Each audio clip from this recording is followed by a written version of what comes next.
പിന്നെ എനിക്ക് ഇവിടെ പറയാനുള്ളത്, നമ്മുടെ സമരം സമാധാനപരമായിരുന്നു എന്നിവിടെ ഇസ്മായിൽ പറഞ്ഞു, റസാഖ് മാഷ് പറഞ്ഞു, അവരൊക്കെ ഇവിടെ പറഞ്ഞു ഇവിടെ സമാധാനപരമായിരുന്നു. ഇത് ഇന്നും തന്നെ ഉണ്ടായൊരു പ്രശ്നമൊന്നുമില്ലല്ലോ. പല സമയത്തും ഞങ്ങളുടെയൊക്കെ ശ്രദ്ധയിൽ വന്നിട്ടുണ്ട്.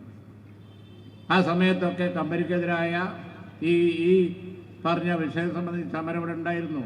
സഹിച്ചിട്ടാണ് 5 കൊല്ലമായി നമ്മൾ സമരം ചെയ്യുന്നു, യാതൊരു പ്രകോപനം ഉണ്ടായില്ല എന്ന് പറഞ്ഞാൽ അഭിനന്ദിക്കേണ്ടത് ഈ ഇരിക്കുന്ന സ്ത്രീകളെയാണ്, ഈ കുട്ടികളെയാണ്, ഈ നാട്ടുകാരെയാണ്. അവരുടെ സമാധാനത്തിൻ്റെ, അവരുടെ ക്ഷമയുടെ അങ്ങേയറ്റം നെല്ലിപ്പടി കണ്ടിട്ടാണ് അവർ ഇത്രയും കാലം ജീവിച്ചത്. 5 കൊല്ലം സമരം ചെയ്തു, അക്രമം ഉണ്ടായില്ല. പക്ഷെ 5 കൊല്ലം യാതൊരു പരിഹാരവും ഉണ്ടായിട്ടില്ലല്ലോ. അതാണ് വിഷയം. എവിടെയായിരുന്നു ഈ അധികൃതർ? അവർ പരിഹാരം ഉണ്ടാക്കേണ്ടതായിരുന്നു. ഈ സമയത്തിൻ്റെ ഉള്ളിൽ യാതൊന്നും ചിന്തിക്കാതെ മുന്നോട്ട് പോയാൽ ഇതുപോലെ സംഭവം ഉണ്ടാവും. പിന്നെ ഈ സമരം പെട്ടെന്ന് അക്രമാസക്തമായത് എങ്ങനെയെന്നുള്ളത് അത് പോലീസ് നോക്കണം, അധികൃതർ നോക്കണം. അവർക്ക് അവിടെ ജീവിക്കാൻ മാസ്ക് വെക്കണം. പക്ഷേ മാസ്ക് വെക്കാതെയാണ് അവർ സഹിച്ച് ഈ സമരം നടത്തിക്കൊണ്ട് ഇത്രയും കാലം.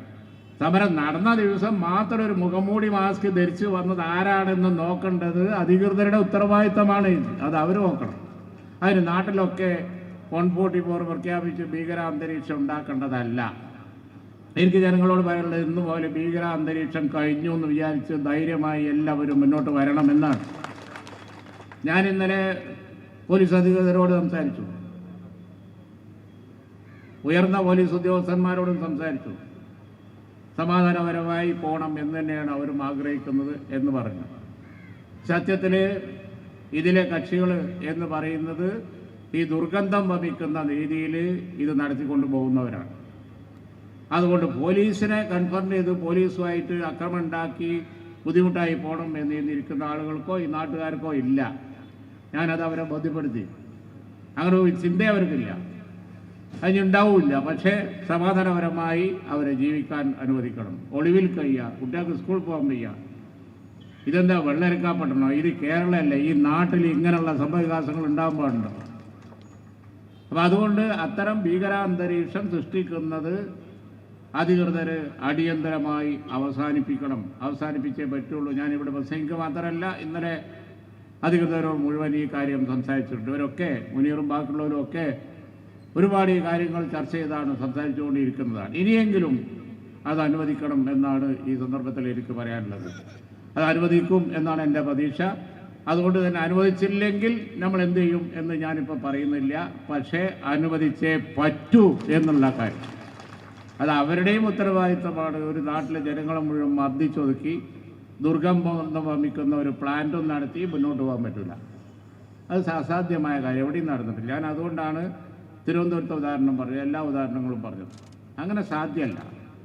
അതുകൊണ്ട് ഗവൺമെൻറ് അതിന് സൊല്യൂഷൻ ഉണ്ടാക്കി ആളുകളുടെ ഈ ദുർഗന്ധം സൃഷ്ടിച്ച് ജീവിക്കുന്ന സ്ഥിതി ഇല്ലാതാക്കണം ആദ്യം.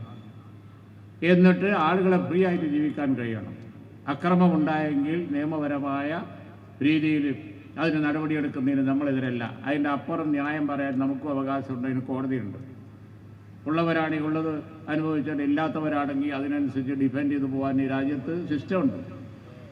അതുകൊണ്ട് ഇത് ജനാധിപത്യ യുഗമാണ്, വെള്ളരിക്ക പട്ടണമല്ല. ഞാൻ പറഞ്ഞതുപോലെ താമരശ്ശേരി പ്രദേശത്ത് മനുഷ്യന് പുറത്തിറങ്ങാൻ പാടില്ല എന്നുള്ള നിലയിൽ ഒരു ഭീകരാന്തരീക്ഷം സൃഷ്ടിച്ച് മുന്നോട്ട് പോകുന്ന സ്ഥിതി പോലീസ് അവസാനിപ്പിക്കണം, അധികാരികൾ അവസാനിപ്പിക്കണം. സമാധാനപരമായി പോകാനാണ് ഞങ്ങളും ആഗ്രഹിക്കുന്നത്. അത് ഇവിടെ പ്രഖ്യാപിക്കാൻ ഞാൻ ആഗ്രഹിക്കുകയാണ്, യാതൊരു സംശയവും വേണ്ട.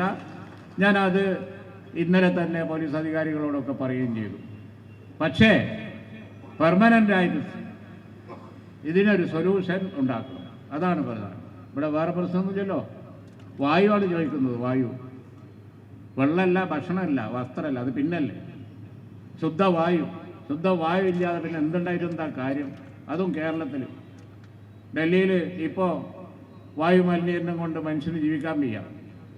അവിടെയുള്ള ആളുകൾ പറയുന്നത് കേരളത്തിലെ ആളുകൾ ഭാഗ്യവാന്മാരാണ്, കേരളത്തിലെ ഗോഡ്സ് ഓൺ കൺട്രിയിൽ ജീവിക്കുന്ന ആളുകൾ ഭാഗ്യവാന്മാരാണ് എന്ന് അവരുള്ളവർ പറയുന്നത്.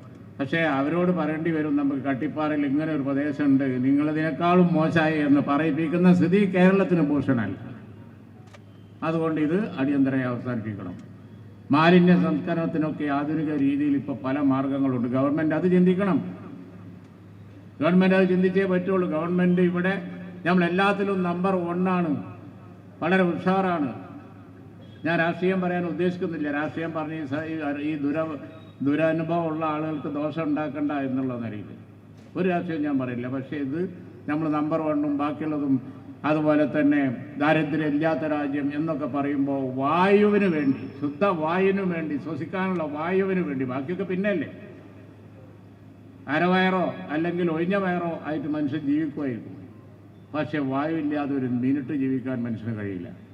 അപ്പോൾ അതുകൊണ്ട് തന്നെ കൂടുതൽ പ്രശ്നങ്ങളിലേക്ക് പോവാതെ ഈ പ്രസ് കട്ട് എന്ന സ്ഥാപനം ചെയ്യേണ്ടത് അവർ ചെയ്യണം, അധികൃതർ ചെയ്യേണ്ട അവർ ചെയ്യണം. പക്ഷേ കോംപ്രമൈസ് ഇല്ലാത്ത ഒരു സംഗതി എന്ന് പറയുന്നത് ദുർഗന്ധം ശ്വസിച്ച് ജീവിക്കാൻ ആളുകൾ തയ്യാറാവൂല എന്നുള്ളത് നിങ്ങൾ മനസ്സിലാക്കണം. സമാധാനപരമായിട്ടായിരിക്കും നമ്മുടെ പ്രക്ഷോഭം ഇത് ഈ ശുദ്ധവായു കിട്ടുന്നവരെ തുടരും എന്നുള്ള കാര്യത്തിൽ ആർക്കും സംശയമില്ല. അത് തുടരും, ആ കാര്യത്തിൽ യാതൊരു സംശയമില്ല. ആ സമരത്തിന് ഞങ്ങളുടെയൊക്കെ 100% പിന്തുണ ഉണ്ടാവുകയും ചെയ്യും. ആ കാര്യത്തിൽ ഒരു സംശയമില്ല, അതിലാർക്കും സംശയം വേണ്ട. നിയമസഭക്കകത്തും പുറത്തും അതുപോലെ കോടതിക്കകത്തും ജനാധിപത്യപരമായും നാട്ടിലുമൊക്കെ ആ സമരത്തിനുള്ള പിന്തുണയുമായി ഞങ്ങൾ കൂടെ ഉണ്ടാവും. അത് യാതൊരു സംശയം വേണ്ട. അപ്പോൾ അതുകൊണ്ട് തന്നെ ഞാൻ ഇന്ന് പ്രതിപക്ഷതയോ ബാക്കിയുള്ള ജനപ്രതിനിധികളൊക്കെ ഇവിടെ വരും എന്ന് പറഞ്ഞതാണ്. പിന്നെ അത് വൈകിപ്പോകുന്നു എന്ന് കണ്ടതുകൊണ്ടാണ് ഇന്നലെ പ്രസാദ് മാഷും അതുപോലെ തന്നെ ഇസ്മായിലും ബാക്കി ഇവിടെ നിന്നുള്ള എല്ലാവരും കൂടി വന്നപ്പോൾ സമ്മതിച്ചത്. ഇവിടുത്തെ ജനപ്രതിനിധികൾ എല്ലാവരും വേദിയിലുണ്ട്. അവരൊക്കെ ഈ വിഷയത്തിൽ ഈ ദുരിതം അനുഭവിക്കുന്ന ആളുകളുടെ കൂടെയുണ്ട്. ബഹുമാന മുനീർ സാഹിബ് ഇവിടെയുണ്ട്. എനിക്ക് വേറെ പരിപാടി ഉള്ളതുകൊണ്ട് കൂടുതൽ ഇവിടെ സംസാരിച്ച് നിൽക്കുന്നില്ല. പക്ഷേ നിരന്തര പിന്തുണയും നിരന്തര ശ്രദ്ധയും നിങ്ങളുടെ കൂടെ ഉണ്ടായിരിക്കുമെന്ന് ഒരിക്കൽ കൂടി ആവർത്തിച്ച് പറഞ്ഞുകൊണ്ട് ഞാൻ എൻ്റെ വാക്കുകൾ നിർത്തുന്നു.